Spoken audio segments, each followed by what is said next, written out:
Satu langkah lagi apabila ini tidak selesaikan keadilan, akan jadi lagi tahun 98. Dan kita tidak ingin itu. Kita harus hindari itu dengan pemerataan yang adil. Yusuf Kala perintahkan Anies Baswedan rebut kekuasaan, sebut bisa terjadi kerusuhan jika dibiarkan. Yusuf Kala mengkritik habis-habisan Presiden Jokowi jelang pemilihan presiden 2024 ini. Wakil Presiden ke-10 dan 12 Yusuf Kala ini mendukung Anies Baswedan sebagai calon presiden. Bahkan ia memberikan pesan kepada Anies Baswedan untuk merebut kekuasaan.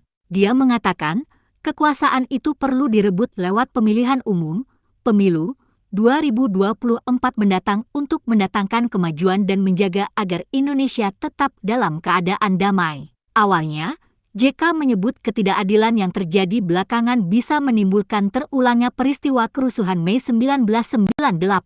Hal itu ia sampaikan di depan Anies dalam acara HUT ke-21 Partai Keadilan Sejahtera, PKS. Jangan sampai terjadi lagi kerusuhan, mari kita jaga agar tidak terjadi lagi. Tetapi tidak hanya menjaga, rebut kekuasaan untuk kemajuan, ujar JK dalam pidato di Istora Senayan, Jakarta, Sabtu, 20 Mei 2023. Pemilu itu memang merebut kekuasaan dengan demokrasi, sambung dia. Tokoh yang juga mendukung Anies dalam Pilpres 2024 itu kemudian menyebut ada banyak masalah di negeri ini, termasuk utang luar negeri yang semakin membesar. Selain itu masalah keamanan juga masih jadi isu penting, khususnya di wilayah Papua. Jadi banyak masalah-masalah.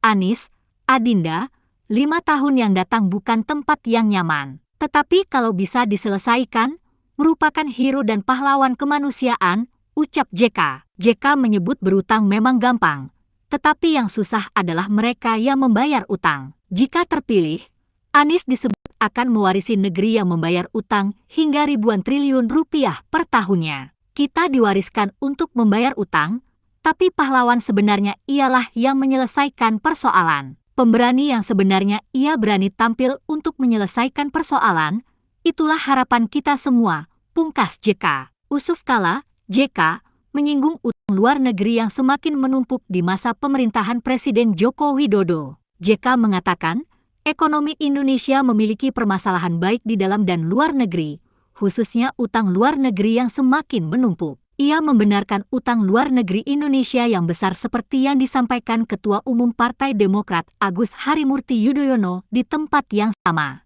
JK mengaku terlibat dalam kebijakan utang tersebut karena menjadi wakil presiden saat Jokowi menjabat periode pertama sebagai presiden. Namun, menurut JK, yang lebih penting saat ini adalah perubahan agar utang negara ini tidak berdampak pada masalah sosial yang semakin meluas di Indonesia.